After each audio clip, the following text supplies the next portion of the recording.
हिंद बच्चों, स्वागत है आप सभी का मेरे यूट्यूब चैनल पे। तो ये है विज्ञान 6 क्लास का एनसीईआरटी का फर्स्ट चैप्टर भोजन का घटक। चलिए इस चैप्टर को अच्छे से समझाते हैं सारा। और जहाँ पे नोट कर मतलब नोट अपने मन से मत बनाइएगा।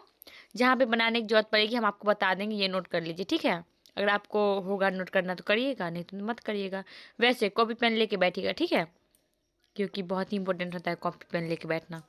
कोई भी क्लास करते हैं ना तो कॉपी पेन लेके बैठना होता है, ठीक है, अच्छा रहता है वो।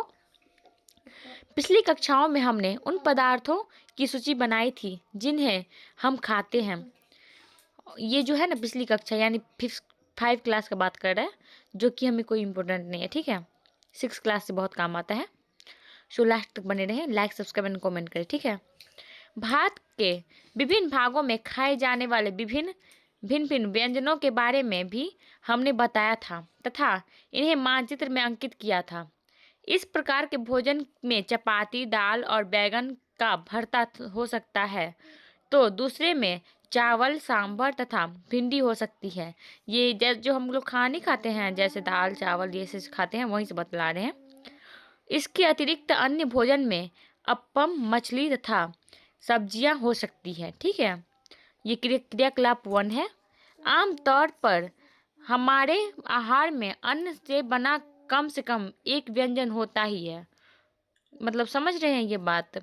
मतलब जो हम लोग जो खाते हैं ना, जैसे चावल दाल सब्जी, व्यंजन एक, मतलब कि मतलब चावल तो होता ही है, रोटी सब्जी तो रोटी तो होता ही है, ये बता रहे हैं। और दूसरा खाद्य पदार्थ में दाल या मांस का कोई व्यंजन तथा सब्जी हो सकती है, ठीक है। जो हम बतलाए थे वही है, मतलब कि रोटी या चावल, और ये दूसरा व्यंजन में दाल या मांस या कोई व्यंजन हो तथा सब्जी हो सकती है, ठीक है। इनमें दही, मट्ठा तथा अचार भी शामिल हो सकती है, ठीक है। इस तरह के आहार के कुछ उदाहरण सारणी 1.1 में दिए गए हैं। सारणी 1.1 देखते हैं, ठीक है। ये जो है ना, हाँ यही है 1.1 सारणी, ठीक है। यहाँ पे लिखा नहीं मतलब नहीं है, ये है, ठीक है। मतलब कि देखिए अन्य व्यंजन मक्के की रोटी, पंजाब क्षेत्र का है मक्के की रोटी, और दाल या मांस का व्यंजन में राजमा है, और सब्जी में सरसों का साग है। अन्य व्यंजन में दही घी है। मतलब ये बतलाया है कि कैसे मतलब व्यंजन रहता है। कहाँ पे थे? हाँ एक दिए गए हैं। इस सूची में कुछ अन्य व्यंजन जोड़िए। मतलब आपको ये काम दिया गया है, आप लोग करिए। इसको हम देख देंगे, आप लोग स्क्रीनशॉट ले लीजिएगा, करना होगा तो करिएगा, ठीक है। मतलब जोड़िए तथा इस सारणी को पूरा कीजिए। कभी कभी हम अपने भोजन में वस्तुतः इन सभी व्यंजनों को नहीं ले पाते हैं। यदि हम यात्रा में हो तब हम वही खा लेते हैं जो रास्ते में उपलब्ध हो। हम में से कुछ लोगों के लिए यह संभव नहीं हो पाता कि इस तरह के विविध व्यंजन हर समय खा सकें। वितरण का कोई न कोई आधार होना चाहिए। क्या हमारे शरीर को विशेष प्रयोजन के लिए विभिन्न प्रकार के भोजन की आवश्यकता होती है? तो हाँ, ये विभिन्न प्रकार के खाद्य पदार्थों में क्या होता है, हम जानते हैं कि प्रत्येक व्यंजन एक या एक से अधिक प्रकार के कच्ची सामग्री से बना होता है, जो हमें पादपों या जंतुओं से मिलते हैं, ठीक है। मतलब कि जो भोजन होता है पादप यानी पेड़ पौधे से मिलता है, या जंतु यानी जैसे मीट खाते हैं, मछली खाते हैं, अंडा खाते हैं, ये सब जंतु से मिलता है। तो और दूध पीते हैं, वो भी जंतु से ही मिलता है। तो इस कच्ची सामग्री के संघटक क्या है? हम कच्ची सामग्री में हमारे शरीर के लिए कुछ आवश्यक घटक होते हैं। इस कच्ची सामग्री में हमारे शरीर के लिए कुछ आवश्यक घटक होते हैं। इन घटकों को हम पोषण कहते हैं। अब यहाँ से नोट बनाना स्टार्ट होता है ये बात कि पोषण किसे कहते हैं। तो हमारे शरीर के लिए कुछ आवश्यक घटक होते हैं, उसे उससे हम पोषण कहते हैं, ठीक है। मतलब कि जो पोषण हमारे शरीर के लिए इम्पोर्टेंट है, ठीक है। हमारे भोजन के मुख्य पोषक, तो हमारे भोजन के मुख्य पोषक तत्व क्या है?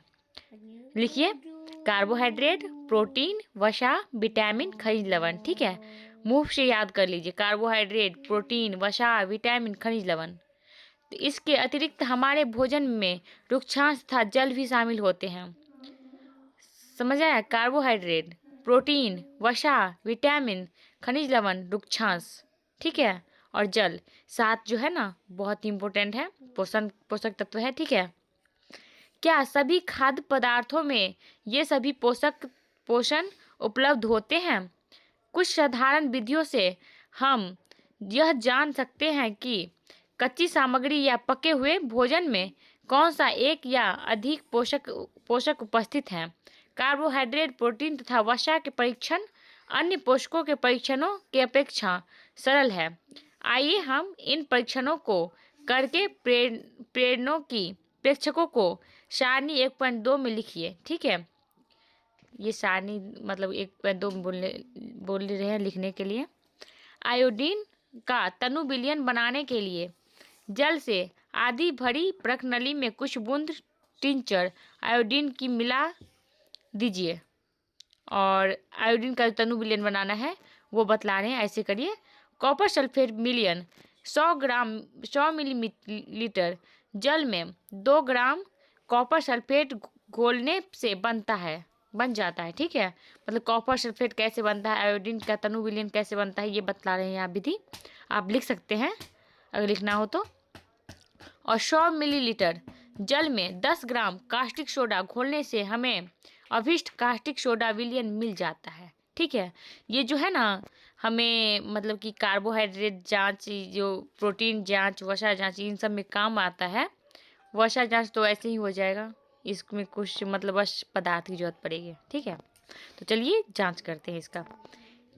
इन परीक्षणों को करने के लिए आपको आयोडीन, कॉपर सल्फेट, देख रहे हैं यहाँ पे बोल रहे हैं, कॉपर सल्फेट तथा कास्टिक सोडा विलयनों की आवश्यकता होगी।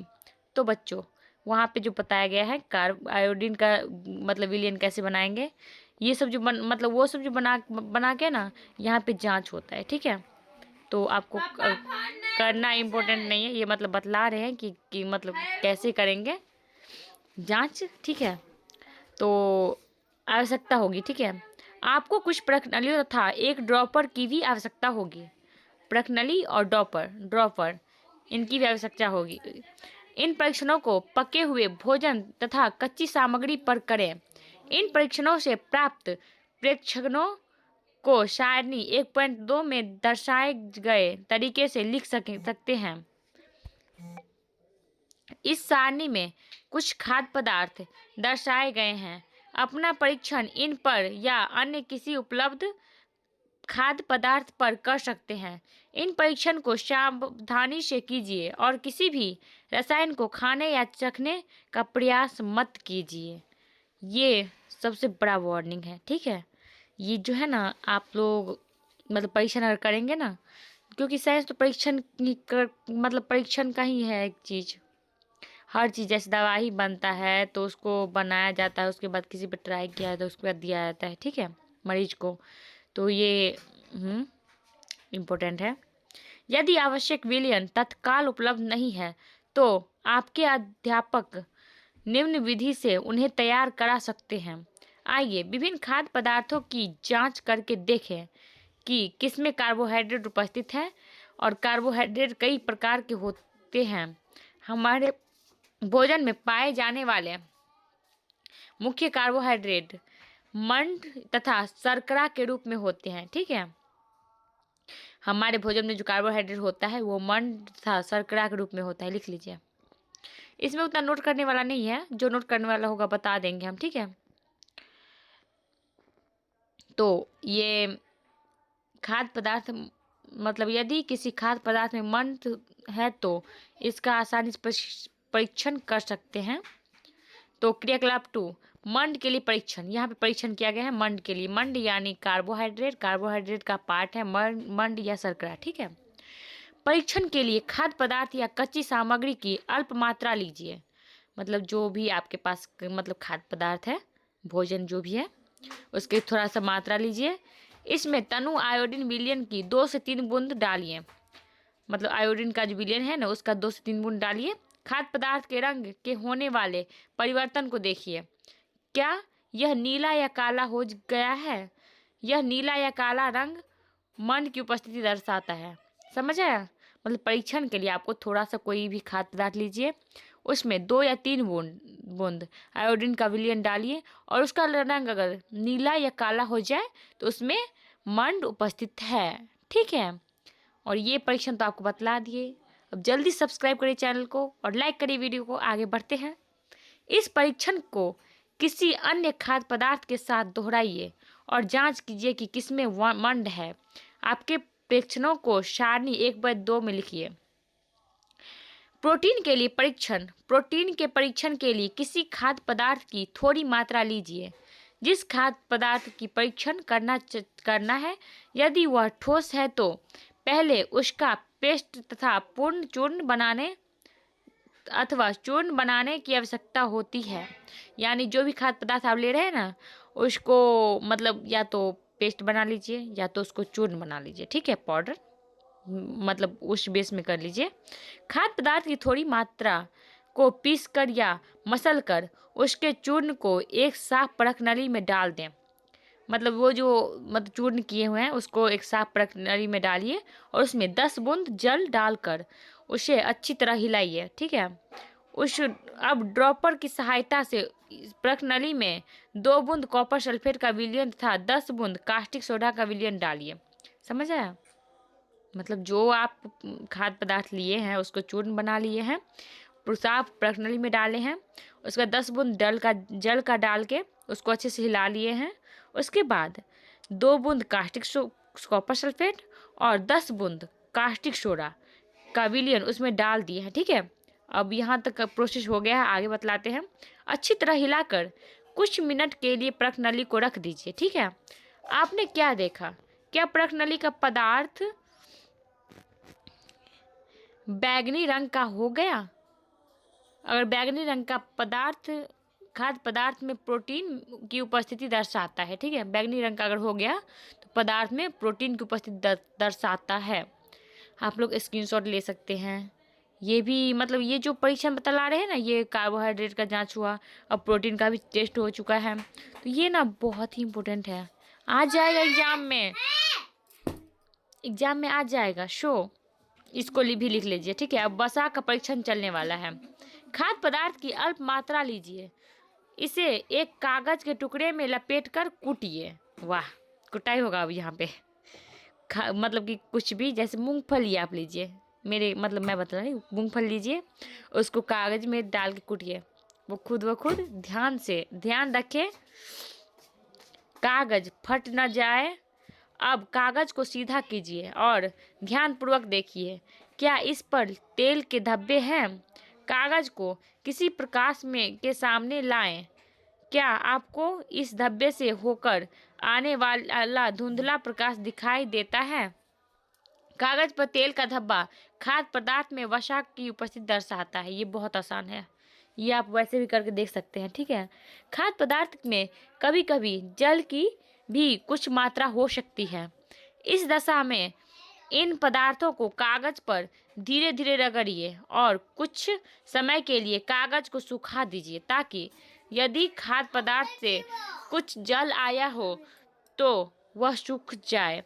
इसके बाद यदि कागज पर तेल का कोई धब्बा न रहे तो यह पता चलता है कि खाद्य पदार्थ में वसा की उपस्थिति नहीं है। यानी आप जो खाद्य पदार्थ लिए हैं उसको कागज में डाल के कूटे हैं, तो उसको थोड़ा सुखा लिए हैं कागज को, ताकि मतलब पानी भी मतलब निकलता है ना पदार्थ से कभी कभी।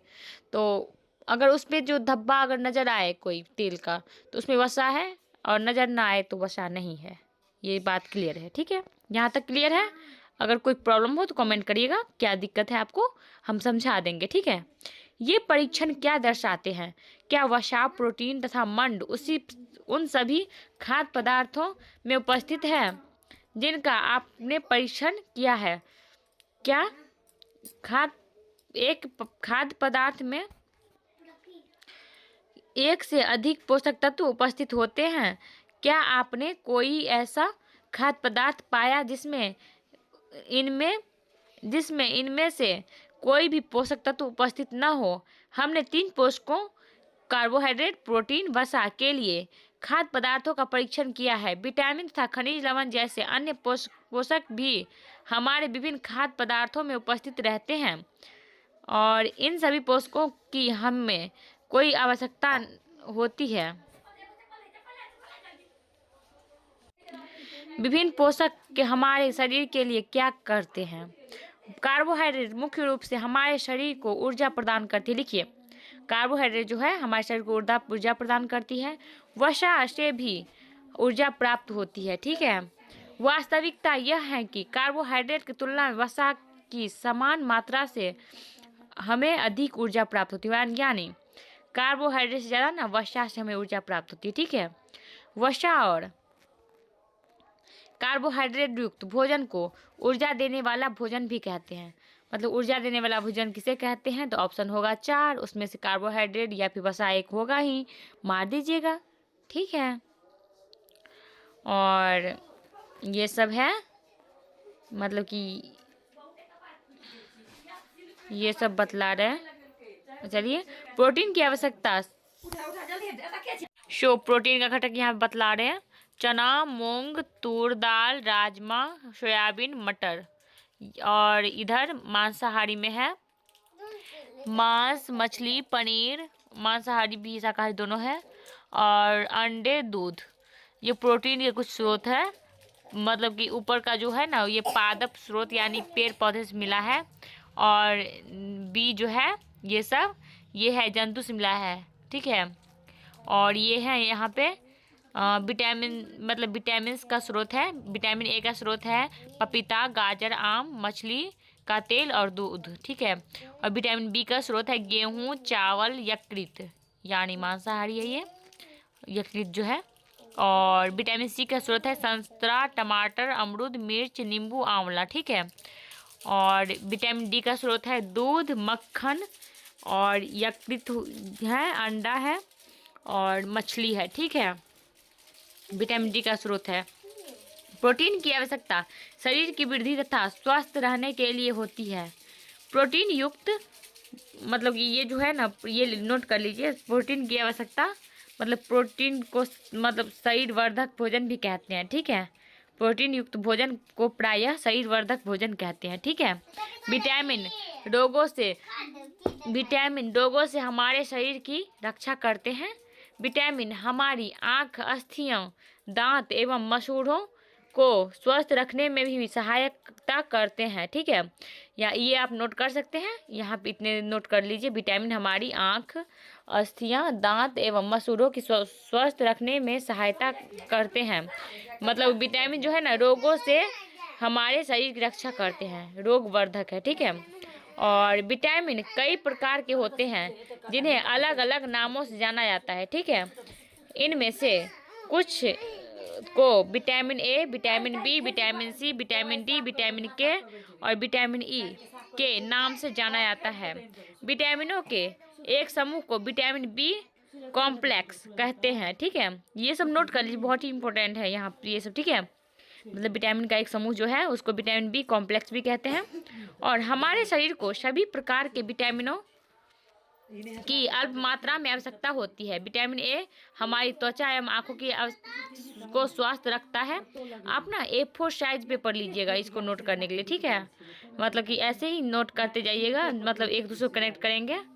ये विटामिन ए जो है हमारी त्वचा और आंखों की स्वस्थ रखता है। ठीक है, ये नोट कर लीजिए। विटामिन सी बहुत से रोगों से लड़ने में हमारी मदद करता है। विटामिन सी मतलब रोगों से लड़ने में मदद करता है। विटामिन डी हमारी अस्थियों और दांतों के लिए और कैल्शियम का उपयोग करने में हमारे शरीर की सहायता करता है। ठीक है, मतलब विटामिन सी जो है अस्थियों और दांतों के लिए कैल्शियम का उपयोग करने में सहायता करता है। जैसे लोग बोलते हैं ना कि धूप में जो विटामिन डी मिलता नहीं है, मतलब कि ये जो है ना बॉडी विटामिन डी रिलीज करता है धूप में जाने पे। ठीक है, विभिन्न विटामिनों से भरपूर भोजन चित्र 1.6 और 1.9 में दिखाए गए हैं। यानी 1.6 1.9 कहाँ मिलेगा? 1.6 चित्र, अच्छा 1.6 चित्र, हाँ ये है विटामिन ए 1.6 और 1.9 ये है विटामिन डी तक, ठीक है। और ये है आयोडीन के कुछ स्रोत, पालक, अदरक। ये मतलब लड़की बोल रही है, हमारा शरीर भी सूर्य के प्रकाश की उपस्थिति से विटामिन डी बनाता है। इन दिनों कोई भी सूर्य के प्रकाश में नहीं रह पाता, जिससे लोगों में इसकी कमी हो जाती है।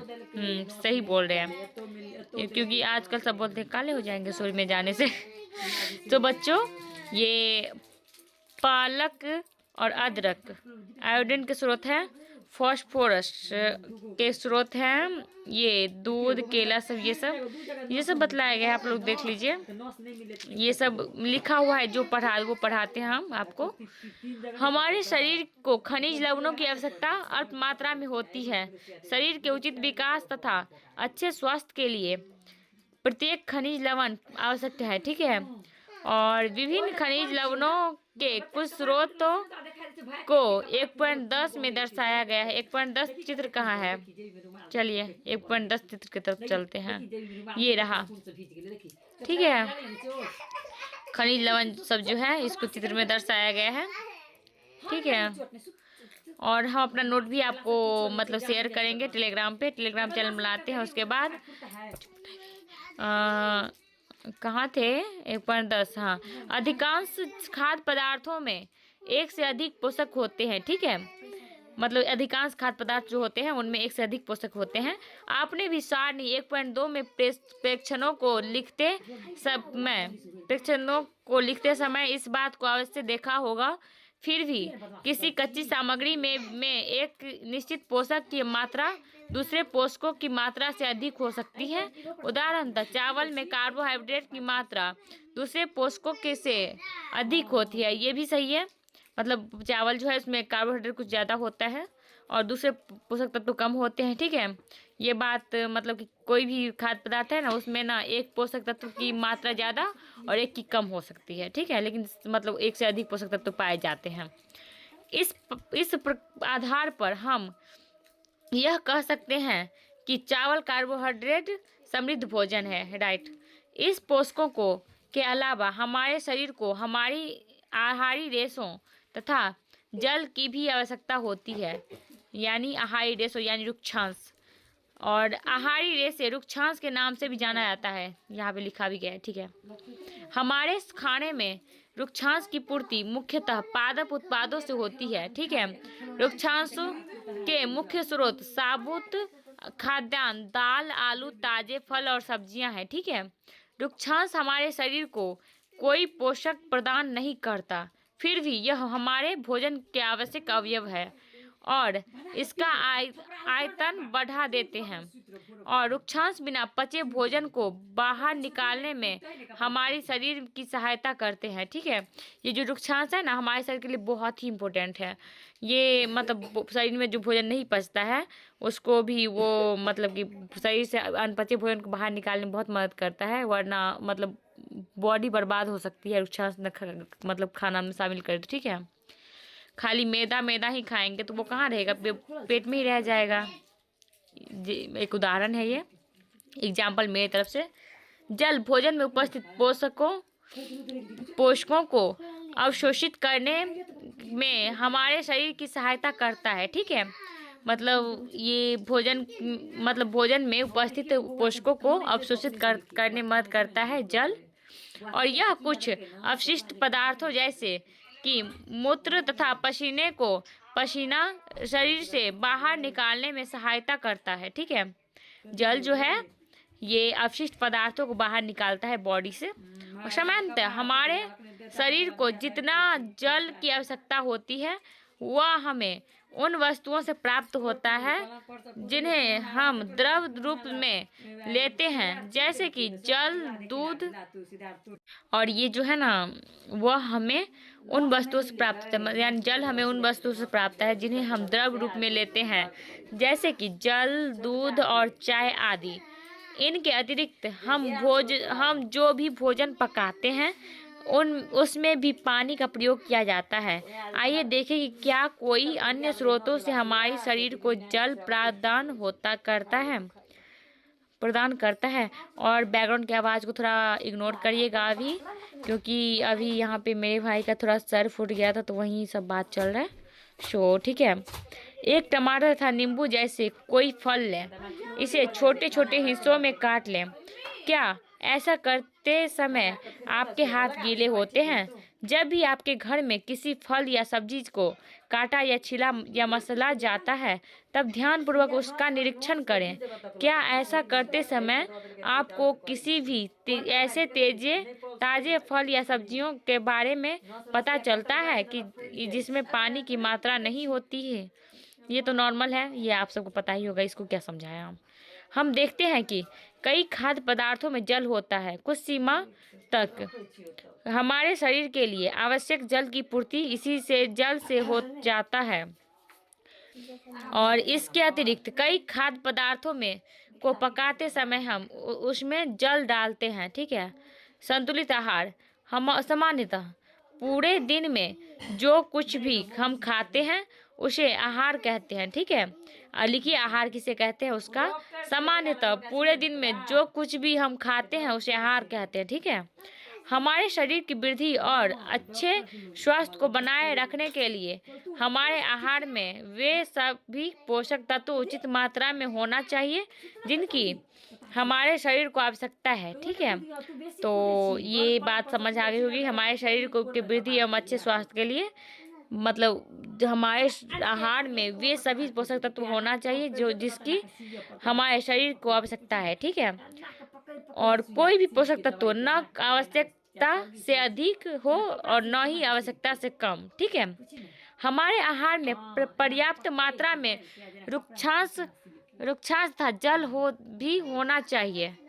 मतलब हमारे खाना में मतलब अधिक पर्याप्त मात्रा में रुक्षांश और जल होना चाहिए। ठीक है। जैसे दार फल मतलब फल सब्जियां और जल। ठीक है। इस प्रकार के आहार को संतुलित आहार कहते हैं। संतुलित आहार किसे कहते हैं? तो वह पोषक तत्व जिनमें पर्याप्त मात्रा में सभी विटामिन्स एंड रुक्षांश जल और कार्बोहाइड्रेट वसा सब कुछ हो उसे संतुलित आहार कहते हैं। ठीक है।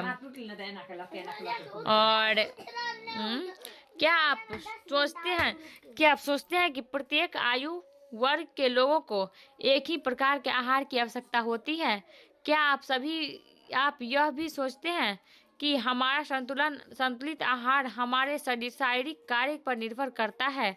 एक सप्ताह की अवधि में आप जो भी खाते हैं उसका एक चार्ट तैयार कीजिए। जांच कीजिए कि प्रतिदिन जो भोजन आप करते हैं क्या उसमें सभी पोषक तत्व उपस्थित हैं। दालें, मूंगफली, सोयाबीन, अंकुरित बीज, मूंग व चना का अंकुरित बीज और किण्वित भोजन, दक्षिण भारतीय भोजन जैसे इडली, आटे का मिश्रण, मिष्टी रोटी, ठेपला, अनाज और दालों से बना, केला, पालक, सत्तू, गुड़, उपलब्ध सब्जियां तथा इसी प्रकार के अन्य भोजन कई पोषक उपलब्ध कराते हैं। ठीक है। और इसलिए कोई व्यक्ति अल्प व्यय में भी संतुलित आहार खा सकता है। ठीक है। उचित प्रकार का भोजन करना ही पर्याप्त नहीं है, उसे उचित तरीके से पकाना भी चाहिए ताकि इससे पोषक तत्व नष्ट न हो। क्या आप जानते हैं कि पकाते समय कुछ पोषक तत्व नष्ट हो जाते हैं? क्या आपको पता था? कमेंट करिए। छिलका उतार कर यदि सब्जियों और फलों को धोया जाता है तो यह संभव है कि उनके विटामिन नष्ट हो जाते हैं। ठीक है। मगर छिलका उतार के फल या सब्जी को हम धोएंगे तो उसका विटामिन नष्ट हो जाता है। ठीक है। सब्जी और फलों की त्वचा में कई महत्वपूर्ण विटामिन और खनिज लवण होते हैं और चावल और दालों के बार बार धोने से उनमें उपस्थित विटामिन और खनिज लवण अलग हो सकते हैं। ठीक है। चावल और दाल है उसको भी धोने से विटामिन और खनिज लवण अलग हो जाता है। ठीक है। हम सभी जानते हैं कि पकाने से भोजन का स्वाद बढ़ता है तथा इसे पचाने में आसानी होती है। ठीक है। और इसके साथ साथ पकाने में कुछ पोषक तत्वों की हानि भी हो सकती है। यदि भोजन पकाने में अत्यधिक जल की उपयोग किया जाता है और बाद में उसे फेंक दिया जाता है तो कई लाभदायक प्रोटीन तथा खनिज लवणों की हानि हो सकती है। समझ आया? मतलब कि ये जो है ज़्यादा पकाते हैं और जल को बहुत डाल देते हैं, उसके बाद निकाल के फेंक देते हैं। इससे प्रोटीन और खनिज लवण बहुत ज़्यादा कम हो जाता है। ठीक है, पकाने में विटामिन सी आसानी से गर्मी से नष्ट हो जाता है। क्या यह उचित नहीं होगा कि हम अपने आहार में फल और कच्ची सब्जियों को सम्मिलित करें? मतलब कि कच्ची सब्जी कुछ कुछ होता है और फल, उसको मतलब कि हम जो है ना, मतलब कच्चा भी खा सकते हैं। फल तो खाते ही कच्चा, और कच्ची कुछ सब्जियां भी हैं, जैसे गाजर हो गया, ये सब मतलब खा सकते हैं। तो कच्चा खाने की कोशिश करें, ये बतला रहे हैं। बूझो ने सोचा कि यह हर समय वसा युक्त खाना ही सर्वोत्तम भोजन है। एक कटोरी कार्बोहाइड्रेट युक्त भोजन की अपेक्षा एक कटोरी वसा युक्त भोजन अधिक ऊर्जा देगा। और क्या ऐसा नहीं होता? तो बूझो जो है वो मतलब कि ये जो है ना, कार्बोहाइड्रेट वसा मतलब ये ऊर्जा प्रदान करता है। तो ये सोच के ये बोला कि एक कटोरी कार्बोहाइड्रेट युक्त भोजन की अपेक्षा हम एक कटोरी वसा युक्त भोजन ही कर लें। तो क्या ऐसा नहीं होता, ये पूछ रहा है। अतः उसने तली हुई चीजें, समोसा, पूरी, मलाई, रबड़ी, पेड़ा आदि प्रचुर वसा युक्त भोजन ही खाया, इसके अलावा कुछ नहीं खाया। क्या आप सोचते हैं कि यह ठीक हो था? निसंदेह नहीं। इतना अधिक वसायुक्त भोजन खाना हमारे लिए बहुत हानिकारक हो सकता है। हमारे भोजन में वसा की मात्रा अत्यधिक मोटापा का कारण है, वो बनती है। ठीक है, जैसे लोग बहुत सारा समोसा खाते, तले भुने खाते, उससे मतलब ना मोटापे बढ़ते हैं। ठीक है, अभावजन्य रोग। एक व्यक्ति खाने के लिए पर्याप्त भोजन पा रहा है, ठीक है, लेकिन कभी कभी उसके भोजन में किसी विशेष पोषक की कमी हो जाती है।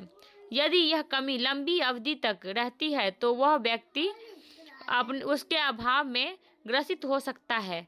एक या अधिक पोषक तत्वों को का अभाव हमारे शरीर में रोग अथवा विकृतियां उत्पन्न कर सकता है। ठीक है, मतलब कि पोषक तत्व के अभाव हमारे शरीर में रोग मतलब उत्पन्न कर सकता है। ठीक है, वे रोग जो लंबी अवधि तथा तक पोषकों के अभाव के कारण होता है उन्हें अभावजन्य रोग कहते हैं। इसको लिख लीजिए, अभावजन्य रोग किसे कहते हैं?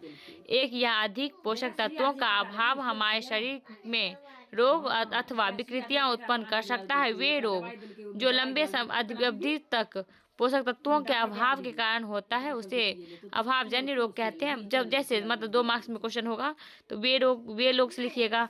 अगर उससे बड़ा क्वेश्चन बोले लिखने के लिए तो अच्छे से लिख दीजिएगा इसको। ठीक है, यदि कोई व्यक्ति अपने भोजन में पर्याप्त प्रोटीन नहीं ले रहा है तो उसे कुछ रोग हो सकती है, जैसे वृद्ध का अवरुद्ध होना, चेहरे पर सूजन, बालों का रंग का उड़ना, त्वचा की बीमारियां और पेचिश आदि। यदि प्रोटीन तथा कार्बोहाइड्रेट दोनों ही किसी व्यक्ति के आहार से एक लंबे समय तक अनुपस्थित रहे तो उसकी वृद्धि पूरी तरह से अवरुद्ध हो जाएगी। यानी प्रोटीन और कार्बोहाइड्रेट जिसके शरीर में मतलब जल्द अच्छा से न मिल सके तो उसका जो है ना वृद्धि यानी लंबा होना, बॉडी मतलब अच्छा बनना, वो रुक जाएगा। ऐसा व्यक्ति बहुत दुबला पतला हो जाएगा। ठीक है, वह इतना दुर्बल हो जाएगा कि चलने में भी असमर्थ होगा। ठीक है, और विभिन्न विटामिन और खनिज लवणों के अभाव में विभिन्न रोग तथा विकृतियां हो सकती है। इनमें से कुछ तालिका 1.3 में दर्शाया गया है। 1.3 तालिका खोजते हैं, चलिए। 1.3 तालिका कहाँ गया? ऊपर ही होगा मतलब, अच्छा तालिका में, तो तालिका 1.3 ये है, मतलब इसको उतार लीजिए, बहुत ही इम्पोर्टेंट है, देख सकते हैं, बहुत ही इम्पोर्टेंट है यार। तो ये 1.3 में दिया गया है। सभी अभावजन्य रोगों की रोकथाम संतुलित आहार लेने से की जा सकती है। इस अध्याय में हमने स्वयं से यह जानने की कोशिश की कि विभिन्न क्षेत्रों में के भोजन में इतनी अधिक विविधता होते हैं कि वे भी आहार में पोषक तत्वों के वितरण सामान्य है। यह वितरण हमारे भोजन में आवश्यक पोषक तत्वों की उपस्थिति सुनिश्चित करता है। ठीक है, और ये सब हमारा चैप्टर लास्ट ही होता है। इसका ये क्वेश्चन आंसर है, और देखते हैं टेलीग्राम चैनल बनाएंगे और इस क्वेश्चन आंसर को आप लोग करते हैं। ठीक है, वरना मुझे ही करना पड़ेगा, करके देंगे आप सबको। ये मतलब कि 0 से लेके हीरो तक विद्यार्थी के लिए है। ठीक है, जिनको एनसीईआरटी की नॉलेज नहीं है सब के लिए है। ये मत सोचिएगा बच्चों के लिए है, ऐसा नहीं है, क्योंकि हम सारे चैप्टर समझाए हैं। इसमें तो कुछ ऐसा है नहीं कि जो हम नहीं समझाए हैं। ठीक है, और ये है, इसको भी पॉइंट भी कर देते हैं, ये बहुत ही इम्पोर्टेंट होता है। हमारे भोजन के मुख्य पोषक तत्वों के नाम कार्बोहाइड्रेट, प्रोटीन, वसा, विटामिन तथा खनिज लवण हैं। इनके अतिरिक्त भोजन में हम आहारी रेशे तथा जल भी होता है। ठीक है, दूसरा पॉइंट, कार्बोहाइड्रेट तथा वसा हमारे शरीर को मुख्य रूप से ऊर्जा प्रदान करता है, और प्रोटीन तथा खनिज लवण की आवश्यकता हमारे शरीर में वृद्धि और अनुरक्षण के लिए होता है। लिखते जाइए अच्छे से। वैसे आप लोग का रिवीजन हो रहा है क्योंकि पढ़ा दिए हैं इससे पहले आप सबको।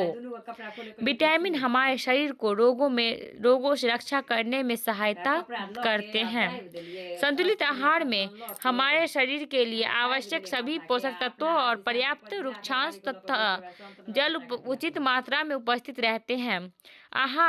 हमारे आहार में लंबी अवधि तक एक अवस्था अथवा अधिक पोषक तत्वों की न्यूनता से विशिष्ट रोग अथवा विकार उत्पन्न हो सकती है। सो गाइज, ये बैकग्राउंड के आवाज को थोड़ा इग्नोर करिएगा, क्योंकि हम सबके मुंह पे रोक नहीं लगा सकते, सॉरी टू से, बट क्या करें। सो मिलते हैं अगले वीडियो में। जय हिंद, और कैसा लगा कमेंट करिएगा, और भी बच्चे को शेयर करिए जो पढ़ रहे हैं, एनसीईआरटी पढ़ना चाहते हैं। रोज वीडियो आएगा, कोशिश कर रहे हैं अच्छा करने का, कुछ अच्छा करने का। मिलते हैं अगली वीडियो में।